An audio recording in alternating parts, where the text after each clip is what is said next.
Ang Piccolotheria miranda, na kilala rin bilang Bengal ornamental ay isang uri ng tarantula. Ang species ay endemic sa India.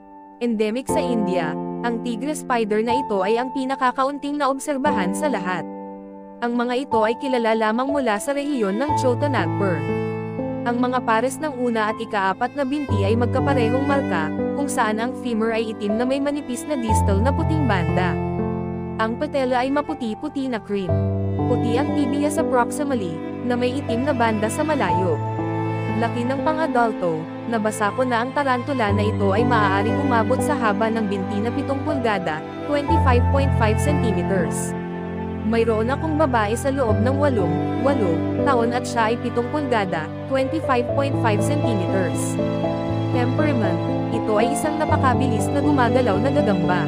Hindi ito ang isa sa alang-alang kung isang nagtatanggol na tarantula, ngunit malamang nakagatin kung mapupo. Piccolotheria miranda, karaniwang pangalan, Bengal ornamental. Katutubo, India. Habitat, ang mainit at tuyo na panahon ng India ay umabot sa pinakamahirap na yugto nito noong Mayo, kapag ang mga temperatura na kasing taas ng 49 degrees Celsius, 120 degrees Fahrenheit, ay karaniwang naitala sa Hilagang Kapatagan.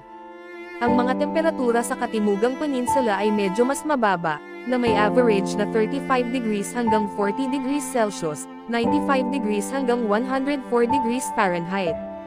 Sa mas matataas na lugar, tulad ng sa Western Ghats at Himalayas, mas malamig ang temperatura.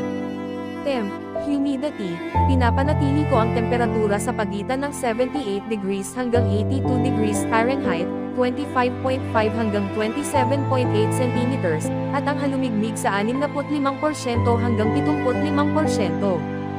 Ang substrate sa terrarium ay pinananatiling tuyo, nagambon ako isang beses sa isang linggo at buwan-buwan, basa-basa ko ang substrate, kaysa pahintulutan itong ganap na matuyo. Unclosure, ito ay isang arboreal tarantula. Bilang spiderling o juvenile, naglalagay ako ng sanga sa vial upang ito ay umakyat. Kapag nakakuha sila sa pagitan ng 3 at 4 na pulgada, 7.62 hanggang 10 cm, inilagay ko sila sa kanilang mga permanenteng enclosure. Dapat silang bigyan ng patayong sanga o tapon upang akyatin.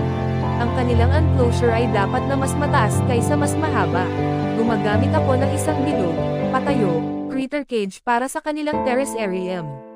Substrate, 1 pulgada, 2.54 cm, ng substrate sa deli cup para sa mga spiderling, at 2 pulgada, 5.08 cm, sa isang terrarium para sa sub-adult hanggang adult. Gumagamit ako ng pinaghalong peat moss, vermiculite, hibla ng niyog at dumi para sa katatagan, bilang substrate. Retreat, itago, 10 pulgada, 10, patayong bark ang nakasandal sa hola.